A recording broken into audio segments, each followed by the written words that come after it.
தெளிவாகவும் வெளிப்படையாகவும் வலியுறுத்துகிற தமிழரின் பழைய இலக்கியம்.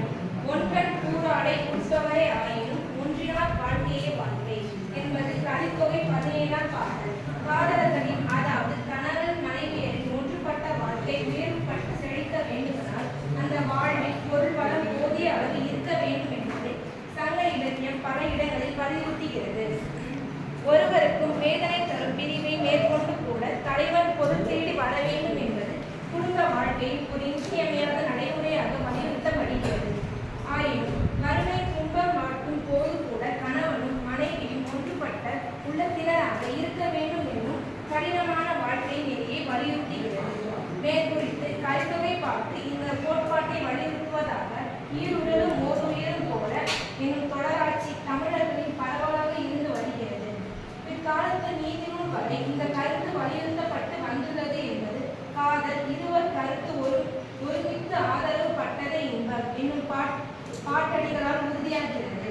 கணவன் மனைவி ஒன்றுபட்டு இல்லறம் மிக அரிதாகவே வாய்கிறது என்பதை மலரினும் மெல்லிய காமம் சிலர் அவர் செட்டி தலைப்படுவார் என்னும் வள்ளுவன் ஐயத்தை இடமின்றி அழைத்து சொல்லுகிறது. அப்படி சொல்வதன் மூலம் எல்லா காதலர்களின் நெஞ்சிலும் இந்த உயர்நிலையை எட்டிவிட வேண்டும் என்றும் லட்சிய வேதனையும் வேகத்தையும் ஏற்றி விடுகிறது.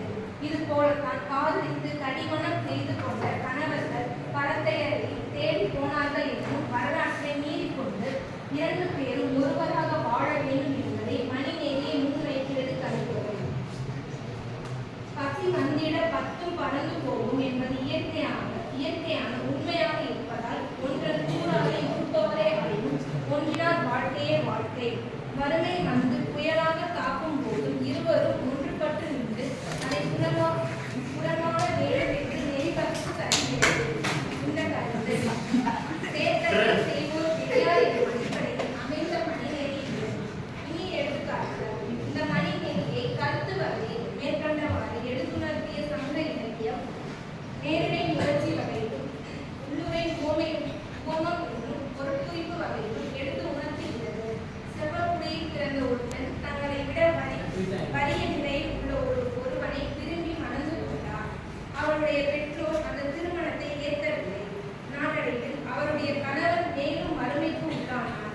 தன் மகள் பசியும் பட்டினியுமாக வாழுவதை கேள்விப்பட்டார்கள்.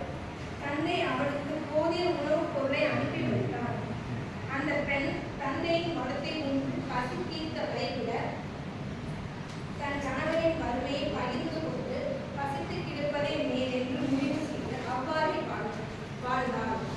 நேற்று வரை ஒரு வீட்டில் சிறுமியாக இருந்தவர் இன்று கணவனுக்கு வாழும் தியாக உள்ளத்தை எப்படி பெற்றோராலே என்று ஒரு புலவர் வியப்படைவதாக வரும். நற்றினை 110ஆம் பாட்டு இந்த தியாக செல்வியை நமக்கு அறிமுகம் செய்கிறது.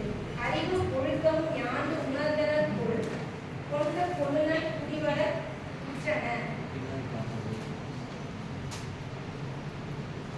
கண்ணிய இலக்கியம். கொடுத்த தந்தை கொடும்